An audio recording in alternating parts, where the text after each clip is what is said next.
and I've been fighting today.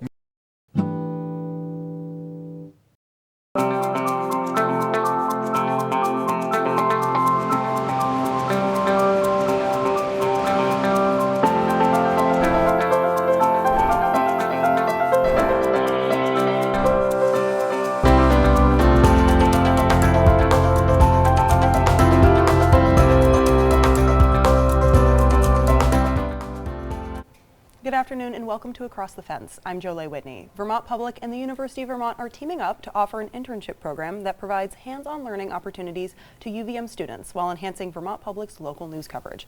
We've got a short clip of what the opportunity will look and sound like, so let's listen and learn. For Vermont Public. For Vermont Public. For Vermont Public. For Vermont Public. I'm Samantha Watson. May Nagusky. Rachel Tobler. Moen Carpenter-Zay. I'm Anna Berg. And I'm Sam Jefferson. He spent his whole life flying. Tina tells me how on their second date, they flew a picnic table in place of a basket over the Post Mills airport, their feet dangling. Yeah, he kind of never really grew up, you know? And he was so lucky to find, like, most of us aren't lucky enough to find the thing that we love to do more than anything, and then be able to do it every day, you know? 41-year-old Burlington resident Jason Trombley says he's never voted. But when he was incarcerated at Northern State Correctional Facility in Newport, he says he did get information on how to cast his ballot, but it was kind of a pain to the way they do it. Everything's up to you to, like, that you even have to buy your own envelope to mail it out. It's crazy. It's a warm, sunny afternoon at Ice House Farm in Goshen. Inside a fence, a herd of happy goats and a playful young cow are grazing on green grasses. Chad and Morgan Beckwith have owned the farm for 6 years.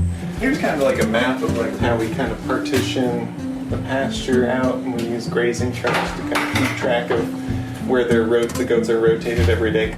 Chad is describing a practice called rotational grazing, and it's increasingly being touted as something that can help in the fight against climate change. The librarian's help desk sits at the middle of the main floor.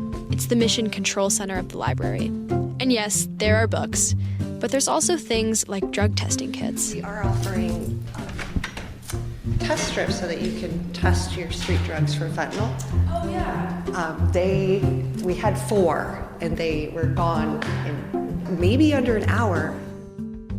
Bam Bam has his own, he's very territorial and he almost acts like Garfield the cat.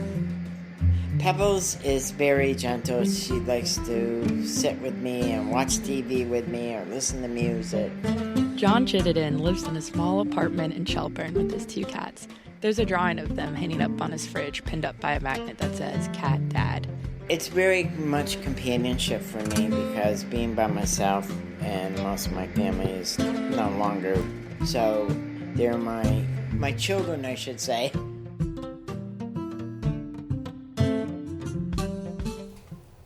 I'm joined in studio by 2 of the creators of this collaboration. Kelsey Tolshin-Kupferer is a lecturer at Public Media at UVM, and Paul DeLonde teaches history at UVM and is the Associate Dean for Student Success in the College of Arts and Sciences at UVM. Welcome to both of you. Thank you. We're happy to have you. And Paul, let's start with you. How did this collaboration come about? Yeah, that's a good question.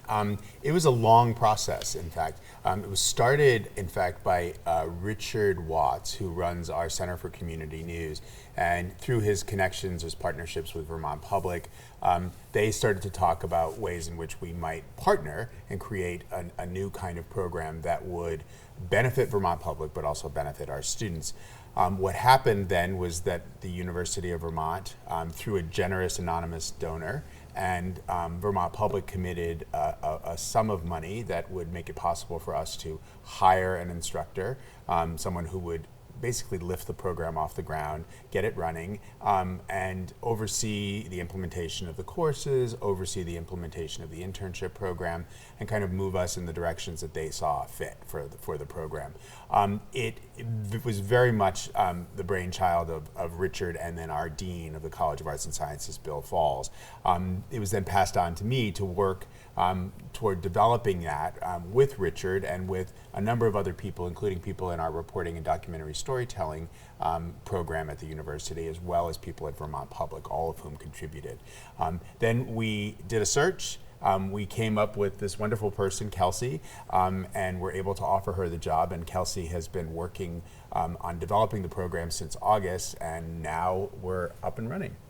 Absolutely. It sounds like it really takes a village to get something like this off the ground. Absolutely, yeah, absolutely. And something UVM really prides itself on and offers for a lot of its students is kind of hands-on learning. So how does this opportunity really contribute to student success? Yeah, that's a great question.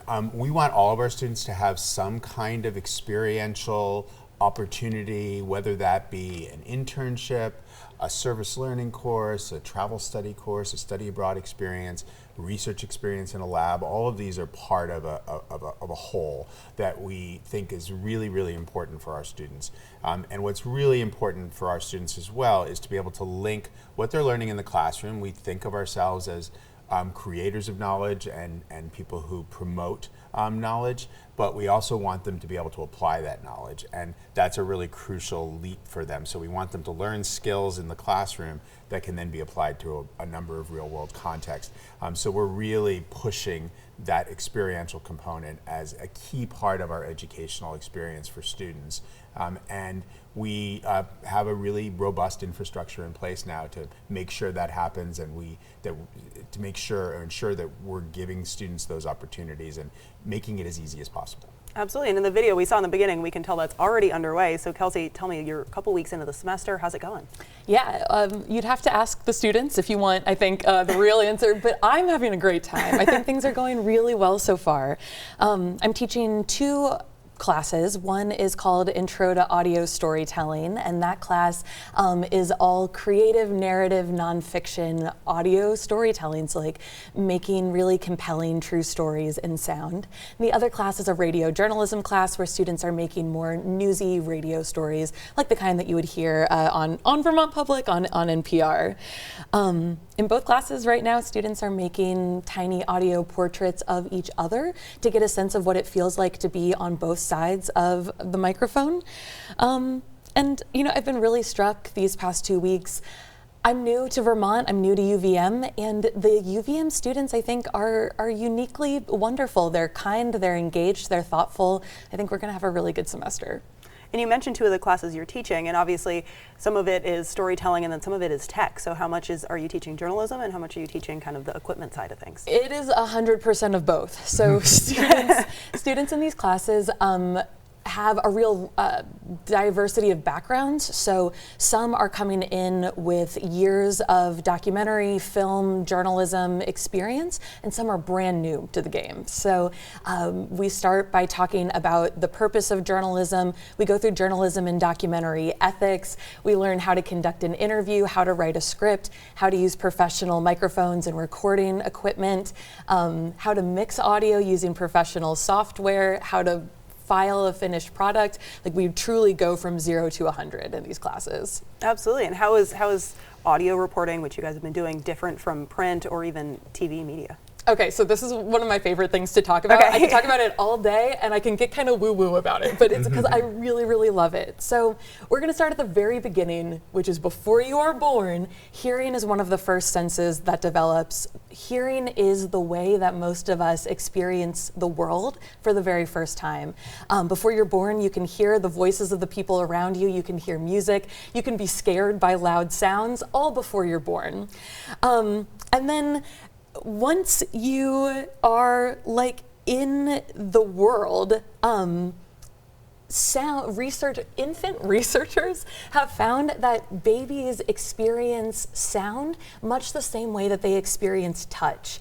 They are comforted by sound the same way that they're comforted by touch. And there's this researcher who has this wonderful quote where she said, "Sound is touch at a distance." And I think sound is this really like physical thing. Yeah, that's beautiful. Yeah, and so when you're making radio stories, I think that they have this like really physical embodiment.